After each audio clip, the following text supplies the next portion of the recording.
जय शिवराय सगळ्यांना. रामकृष्ण हरी. लसूण सोलत होते. लसूण सोलता सोलता एक विचार आला. सासू सासरे आणि सून. सुनेचं कसं आहे माहिती का? सुनेचं आणि लेवकाचं, कारण की ते जवळ असतात आणि नेहमी त्यांच्या तोंडाजवळ असतात. दुःख सुख म्हणतात ना.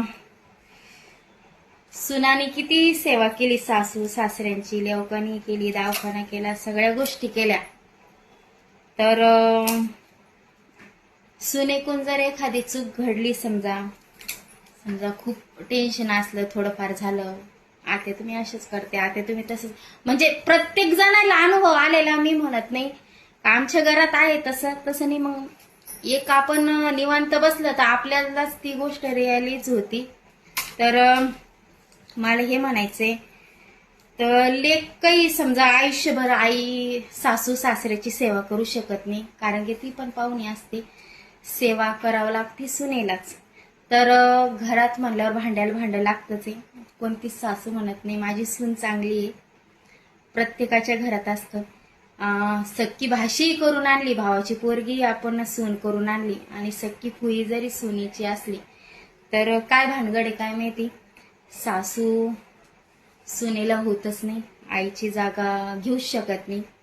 आणि दुःख सुख सगळं करते ती काय विचार करते, नको बाबा सासू कशी असली तर ती आपली सासू आहे, जाऊ द्या, ती कुठे जन्माला पुरणार आहे, आपली आई तशी सासू आहे. तर असं करता करता जर एखाद्या वेळेस आपलं शब्दाहून समजा एखादा शब्द वाढला, एखादा शब्द सुनेकून गेला निघून, तर आईला आपण भांडतोच ना. आई मायलेकीचे सुद्धा भांडणं होतात, माहेरी गेल्यावर 8-15 दिवस राहिल्यावर भांडणं होतात, पण आई ती गोष्ट पोटात घालते.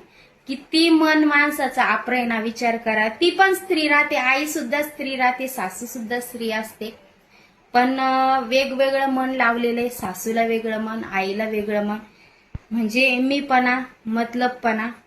तर सून जेव्हा सासू सासऱ्याची सेवा करते तर तिचं नाव कुठंच निघत नाही बरं का. पण एखाद्या वेळेस समजा एखाद्या दुखण्याला ती समजा नसले, समजा काही अडचण असली किंवा काही शब्दात शब्द झाले, भांड्याला भांड लागलं, सून एखादा शब्द आघाव बोलून गेली, तर लेक जर आली तर लेक ती लेक असते, लेक असतो, लेकीलाच माया असते. मग सगळं लेकीजवळ धुवायचं,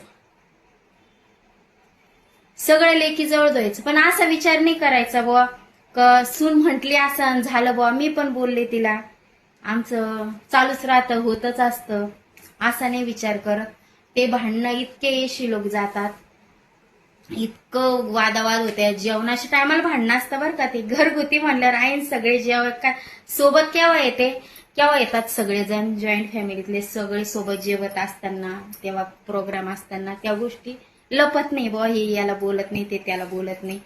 तर मला नंदेलाही सांगायचंय आणि सासूच्या लेकीलाही सांगायचंय, तुम्हाला पण हा अनुभव आलेलाच असेल ना. तुम्ही पण तुमच्या सासू सासऱ्याची सेवा करत असाल, तेव्हा पण तुमच्या घरात भांड्याला भांडं लागलं असेल, सासू तुम्हाला बोलली असेल, जर तुमच्यामध्ये जर नंदेना भाग घेतला तर तुमच्या किती जिव्हाळी लागत असेल. हा जाऊ दे, एखाद्याची ननंद साधी भोळी किंवा समजदार असू शकते, पण लेकीचं पण काम आहे. अगं तुझे लेवक पाहिजे तसे नाहीये बरं का, खूप चांगले इतरांच्या लेवकांपेक्षा, इतरांच्या सुनांपेक्षा माझ्या भाऊजाई खरंच चांगल्या. तर खरंच तिथे ना कुठंतरी आत्महत्या करणं वाचन, तिथं कुठंतरी घरगुती हिंसा वाचन, तिथं कुठंतरी किटकिट वाचन. कारण की सुनेचं आणि लेवकाचं न ऐकता अर्ध लेकीचंच आई वडील ऐकत असतात. कारण की शेती वाटून देण्यापर्यंत पासून तर सुखादुखापर्यंत, पैसे देण्या घेण्यापर्यंत, मी इतके खर्च केले, तिनं तितके, हर एक गोष्ट लेकीला माहित असते, तेवढी सुनेला आणि लेवकाला माहित नसते. प्रत्येक घरात आता जी ननंद येते तिला सुद्धा सुना असतात, मला सुद्धा सून येणारे. मी म्हणत नाही मी चांगलं वागन म्हणून, कारण की असं काहीतरी, मी म्हणत नाही माझ्यासोबत जाऊ दे, कोणासोबतही होत, मी नाही म्हणत माझे सासू सासरे सगळे चांगले, पण होतं भांड्याला भांडं लागतं. तर मलाही सून आली, माझंही मन बदलू शकतं, मी सुद्धा भेदभाव करू शकते. नाही गड्या, माझा लेक मला जीव नाही लावत, पण माझी लेक चांगली आहे बरं का, कारण की माझी लेक सुखादुखात येऊन उभं राहते. पण कधी येते लेक तुम्ही सांगा. 1 ना 2 दिवस येते.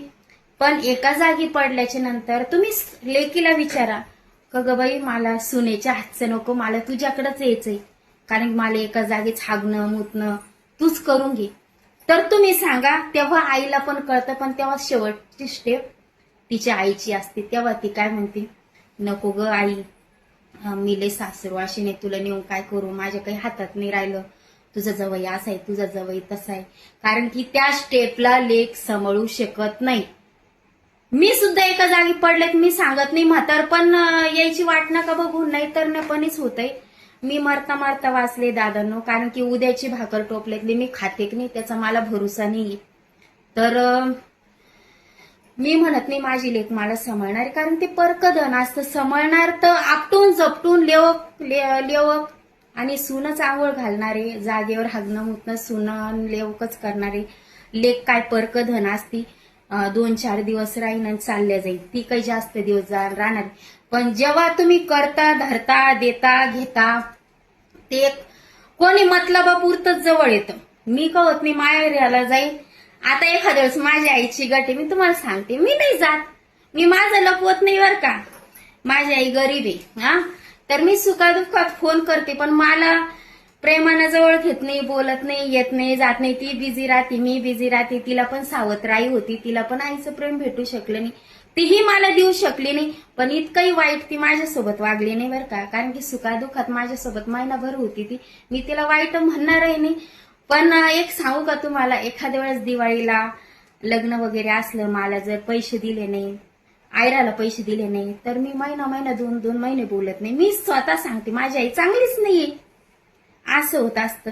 कारण की जेव्हा आई बाप करतात धरतात, दिवाळी देतात घेतात, आपले म्हणजे पैशामुळं म्हणा एक स्वार्थच राहतो. लेक असो, लेकीमध्ये स्वार्थ असतो, जसा माझ्यात पण आहे थोडासा. मी माझं लपवत नाही, मी तुम्हाला खुल्लकट सांगितलं. तर माझ्या आईचं पण एवढा मोकळा हात नाहीये, तर मी पण जात नाहीये. तुम्हाला सांगते, दुखलं सुखलं तर मी इथून पोळ्या भाजी करून पाठवण, कारण मी जवळच आहे. पण मी 2 दिवस सुद्धा माझ्या आईकडे मुक्कामी राहिलेली नाहीये. तर भविष्यात तिला जर सून आली तर सूनच तिची काळजी घेणार, मी घेणार आहे का? नाही. शेवटची स्टेप जर आली तर सूनच हागणं मुतणं करत असते, कारण की सूनच कामं येत असते. सासऱ्यांनो सुनाचंच मन जपा, सुनेमध्येच लेक बघा. लेक तर मान्य, लेकीचं माहेर घर आहे, तुमचा जीव आहे तोपर्यंत येऊ द्या. आणि लेकीबाळीच्या आशीर्वादाने खूप सारे येत असतं लेकीच्या आशीर्वादाने. आणि नंदेचंही करायला आम्हाला खूप आनंद आहे. जर त्याच्यात आमचं काही हे नाही, त्याच्यात आम्ही काही तुम्हाला म्हणत नाही तिला येऊच देऊ नका, पण हा शब्द टाळा. माझी लेक लय चांगली आणि माझ्या लेकीलाच माया आहे, ही आशेचे शिव्या देणं, टळटळा देणं. कारण की तुम्ही रागात जर टळटळा देत असता सहज, आणि आईचीच नजर लेवकाला सुनेला लागत असते, एवढं लक्षात असू द्या.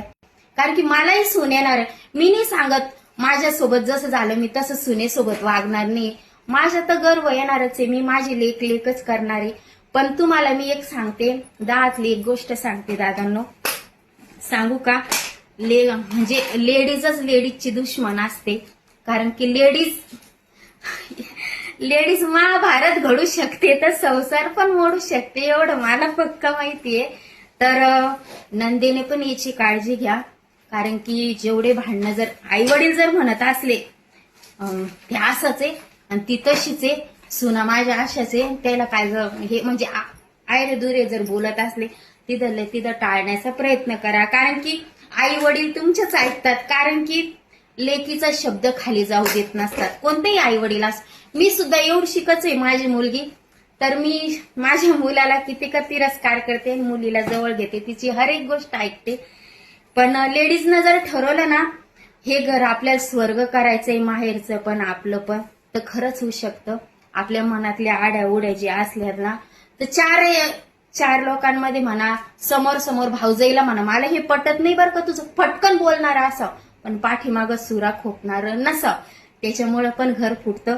आणि आई वडिलाला टाइमोटाइमी समज घालव. अगं माय तू अशी काय विचार करते, ती पण हुडबुद्धी झाला असेल, मी सांगते बरं तिला, नको मनावर घेऊ. आणि होतच असतं, भांड्याला भांडं लागतं. माझे पण होते सासू सासऱ्याचे भांडणं. मग मी तुला सांगते का, नाही ना, तू पण गरण नको करा जाऊ बरं का माझ्यासोबत. दोघी जावा चांगले, ती बी चांगली, ही बी चांगली, तू नशीबवान. असं जर सांगितलं ना, कोणतीही आई किंवा वडील खरंच आनंदाने म्हणतात, हो ग खरंच आहे ग. तुम्ही खरंच भाऊजाईतले गुण, भावातले गुण सांगा ना, का सांगत नाही? का तुम्ही सुरात सूर मिळवत्या, अवघ तशीचे, त्यांना का कळत नाही का? प्रत्येक घरात ही गोष्ट आहे. कारण की माझ्या नंदेला सुना आल्या असेल, मलाही सुना येणारे, समोरच्या याच्या नंदेला पण येणारे. तर माझी फॅमिली तशी चांगली, पण भरपूर मी शाळेत जाते तर ऐकते एकमेकांचं. तर माझ्या नंदेमुळे आमच्या घरात भांडणं होते. तसे नणंदबाई, तुम्ही सगळ्या जणी वाईट होऊ नका, तुम्ही पण आनंदाने या. आणि नणंद आणि भाऊजाईचं नातं असं असलं पाहिजे, मैत्रीच्या पलीकडं. हर एक सुखादुखात साथ नंदेनी दिली पाहिजे आणि भाऊजाईने दिली पाहिजे. आणि मैत्रिणी सारखं, बहिणी तर भांडणं करत्या, मैत्रिणी तर भांडणं करत नाही ना. मैत्रिणी सारखं नातं ठेवा. आणि जिथं भांडणं होईल तिथं ती काही गोष्टी टाळा. आणि घर फुटण असं तर वागूच नका. कारण की मी तुम्हाला म्हणलं, एक स्त्री महाभारत घडू शकते तर, आणि घरामध्ये भांडणही घडू शकते. त्याच्यामुळं ह्या गोष्टीकडे लक्ष द्या.